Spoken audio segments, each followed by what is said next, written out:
Welcome to Sisters in Crime's Murder Monday, where authors talk about their crime craft. My name is Jacq. I'm a copywriter, occasional broadcaster, award-winning podcaster, member of Sisters in Crime Australia, where we've been celebrating women's crime writing since 1991. My guest for this month is Mercedes Mercier, who has two novels featuring criminal psychologist Dr. Laura Fleming and a black belt in karate, just saying. Hey, Mercedes, how are you? Hi, Jacq. I'm good. Thank you. Thank you so much for having me. I'm so excited. Before I was published, I used to watch Murder Mondays all the time. So this is a huge thrill. That's fantastic. It's really exciting. And I had to work the black belt in there and I maybe love it. Yep. maybe we'll fit it in again because it's pretty impressive. So Mercedes, if people aren't familiar with her work, she works in the criminal justice system, which has given her an incredibly unique insight into the world of prisons, crime, and offenders. And after a brush with death herself, Mercedes decided to throw herself into life. She has lived overseas, become a black belt in karate. So you got it in there again. Skydived, volunteered with animals. And when she isn't glued to her laptop with her mind in a story, she loves to read, travel, and try new restaurants. Of course, listening to podcasts, true crime, of course. Her two novels, the wonderfully titled White Noise and Black Lies, are both set in Westmead Prison, and where Laura is faced with confronting cases. In the first book, she has to assess the charismatic inmate Justin Jones, who gave him the creeps, really gave him the creeps from day one, his suitability for parole, while knowing he's too dangerous to be released. And in the second, she has to convince notorious Thomas Kovac to disclose where he hid the body of his victim, a vulnerable young woman, before he dies of cancer. Mercedes, could you give us an elevator pitch for Black Lives? Of course. Now, I have to admit, my elevator pitches are never really elevator pitches. They always end up going very long. So I'm apologizing in advance. That's quite all right. So Black Lives is about Dr. Laura Fleming, my main character. She's a criminal psychologist who works in Westmead Prison, which is a fictional prison in New South Wales. And although Black Lives and White Noise both follow Laura, they're both standalone thrillers, so you can, read them separately. Yeah. And Black Lives is set about 18 months after the happenings of White Noise. And at Westmead Prison, there's this notorious inmate who's in for this pretty heinous murder that he committed about 15 years ago. And ever since he committed that murder, he's refused to disclose to authorities where he hid the body of his victim. And then he gets diagnosed with stage 4 terminal cancer and given only a few weeks to live. And so Laura is brought on to sit with him, have a chat with him, try and form a little bit of a connection, a little bit of trust with this guy, in the hopes that he will disclose to her where he hid the body of his victim and give, the victim's family finally a little bit of closure after 15 years. But, as she starts to sit in sessions with this guy, she starts to talk to him, she starts to get to know him a little bit. There's these sort of alarm bells ringing in the back of her head, and she starts to think, something doesn't seem quite right here. So she follows her gut and she goes down, a rabbit hole. And as she does so, she starts to realize that now she's actually in danger herself, because there's some people connected to this that want to keep the secrets of 15 years ago buried. Oh, it's so good. It's so good. All right. So to the questions. The first one is, how many drafts do you do before handing it in? Oh, that's a great question. Do you keep track of drafts? I do. I save each one as, draft 1, draft 2, draft 3, draft 4, just in case there's little snippets or, something that I remove from a previous draft, and then I get to, the next draft and I think, oh, well, it doesn't make sense with that snippet removed, so I'll have to go back and find it. Yeah. I'm a huge pantser. So my first draft is pretty much just me telling myself the story. It's, it's really, really rough. I'll go back and I'll read it once I've written it, and there'll be mistakes are plenty. You know, a character's name might change halfway through, you know, it'll be Liam and then it will change to, you know, Luke or something like that. Yeah. Characters' eyes change, color change, you know, lots and lots and lots of things change. So I end up doing quite a few drafts. I would probably say I probably do about 8 or 9 drafts before I hand it into my publisher, and that is just because my first draft is just so rough. It's me just telling myself the story. I don't, once I've written for the day, I don't go back and read my previous day's work. I'll just get in and I might read, you know, the last sentence of the previous day's work, but not the entire, you know, work that I did. So I think that's why when I get to it, and because I write crime as well, and, you know, by the end, when I know the twist or know, you know, who done it, I wouldn't have known that at the beginning. So I have to go back and I really have to layer in all those clues and red herrings and all that kind of stuff in subsequent drafts. Oh, fantastic. All right. Next question. Do you think that women write different crime stories to men? Oh, that is a really interesting question. I think women, without sounding stereotypical, because this, you know, a lot of men do this really, really well as well, is that women really write character driven novels just so well. And it's just, I don't know what it is. There's just something about, as soon as I pick up a crime novel written by a woman, I just know that I'm going to really enjoy, you know, the character background, the backstory. They're going to be really nuanced, well-rounded, layered characters. And I think I love reading, you know, character-driven crime. So that's sort of what I think I expect when I, you know, pick up a female written, you know, crime novel. No pressure, ladies. No pressure. Why do you think crime is so appealing as a genre? That is a very interesting question. I think personally it's a little bit of, for a lot of people, we don't, touch wood, hopefully experience, you know, the ins and outs of what happened in a crime novel in real life. So it's a bit of, for want of a better word, voyeurism, but safe voyeurism. You know, you can, you know, you can read this book and, you know, aside from, you know, things that might trigger something within yourself, that you're going to read this book and you're going to be safe, essentially. I also think crime, it promises, you know, you pick up a crime novel and the majority of the time it promises a nicely wrapped up, it might be across the book, it might be across the series.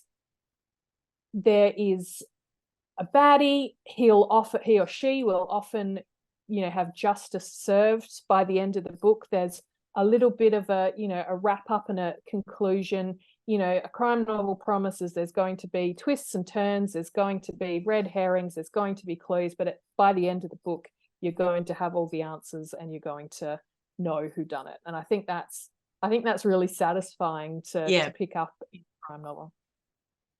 Okay, next question. What started you on a life of crime? Well, I've got multiple lives of crime, well, not multiple, but 2, because as you know, I work in the criminal justice system. So I guess I have 2 sort of streams of criminal life.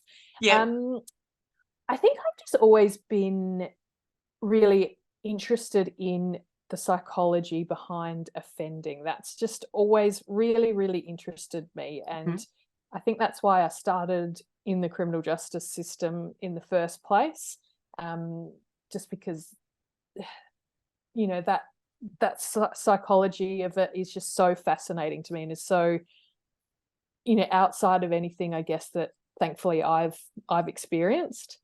I've also got my mum to thank. I said in an interview the other day, I said, my mum's a huge fan of crime. And then someone was like, do you mean crime fiction? And I was like, yes. Not actual crime. She's not a fan of actual crime. So she has just always been the biggest crime buff. And we just have, like your bookshelves behind you, just stacked 2 or 3 books deep of crime novels. And so I was always reading crime novels growing up. And I think that you know, that sort of led me into to writing crime. But I didn't actually write crime when I started writing. I started actually writing romance. So, you know, something completely different. I mean, And I romance think is that, really hard to write. So what yes, yes. made you And I start loved at it. I romance? loved writing. Yeah, I love reading romance. yeah, You know, I loved writing it. I just had so much fun. I guess it's like that promise in a crime novel, like in a romance novel, your promise is a happy ending. You know, yeah, everything's going to, or you know, happily for now. You know, it's all going to wrap up nicely. And I wrote it for a long time, and I wasn't having any luck. I was just getting rejections after rejections after rejections. And I had done a masterclass with Fiona McIntosh, mm-hmm. the Australian author who writes crime now as well, probably best known for her historical fiction. And she sort of sat me down, and I was writing, you know, romance at the time that I did the course. And she said, "Why on earth are you not writing crime? You've got this, you know, you love crime. You've told me that basically all you read is crime, as you know, and Yeah, romance as well. You know, you had this background of growing up reading it. You work in the criminal justice system. Like, why on earth are you not actually writing crime?"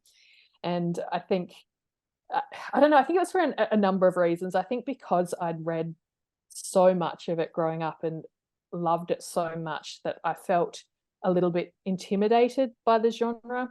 mm-hmm. I was also a little bit worried about writing and sort of having like a conflict of interest with my work. Oh, And so like so those were, writing you what you know a bit too much. exactly.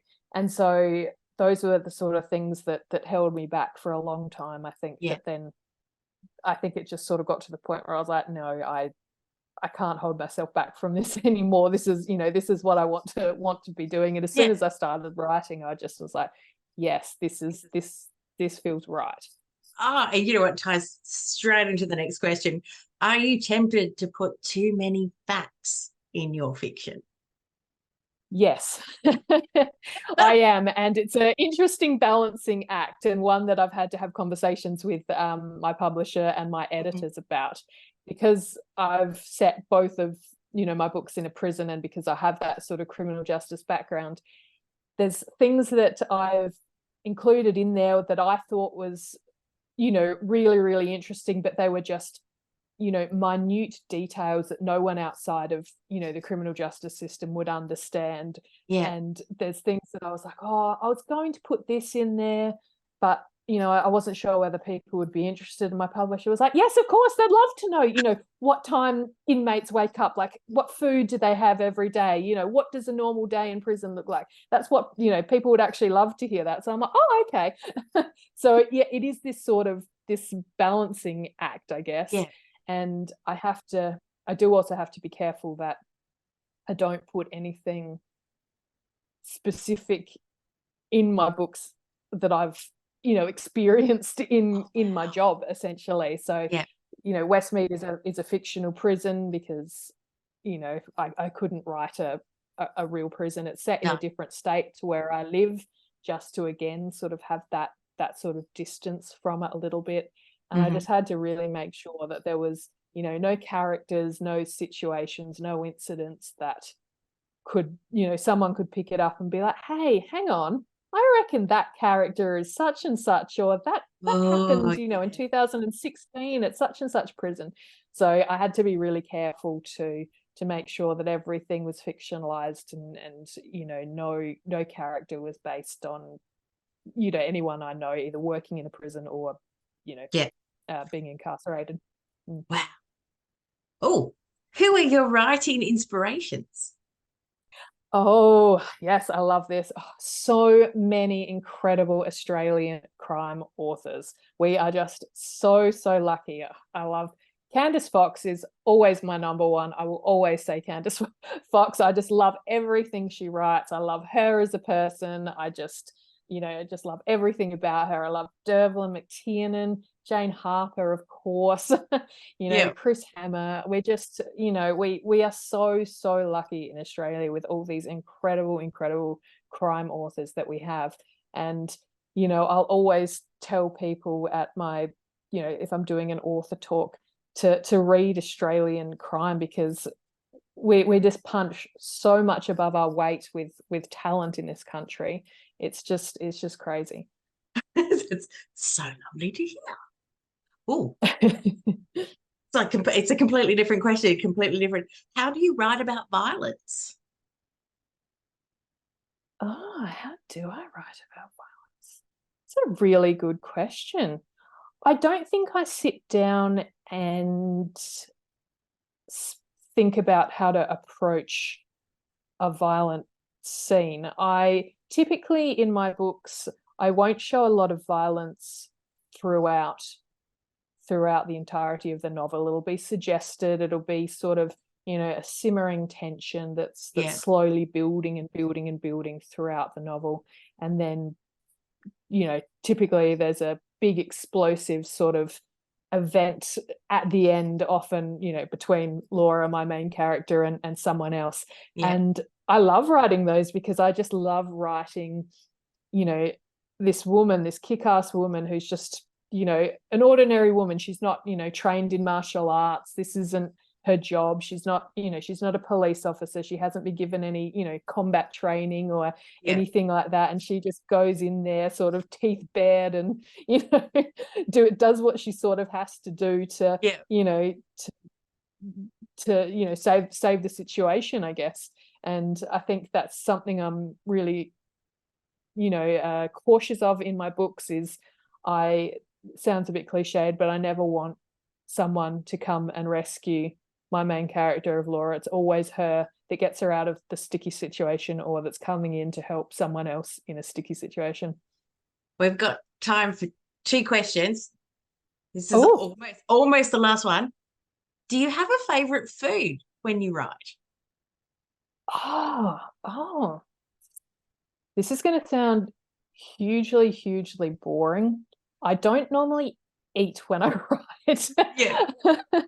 I normally try and make sure my writing routine is I write in the morning, because that's when my brain is working the most. So I'll normally try and have a really good breakfast. Like I'll try and have, 2 slices of toast, avocado, 2 poached eggs or something. Just, I know that's just going to really fill me up. That's, good brain food. But I always have to have liquids around me. I don't eat when I'm writing, but I have a million different liquids around me. I'll have coffees, I'll have...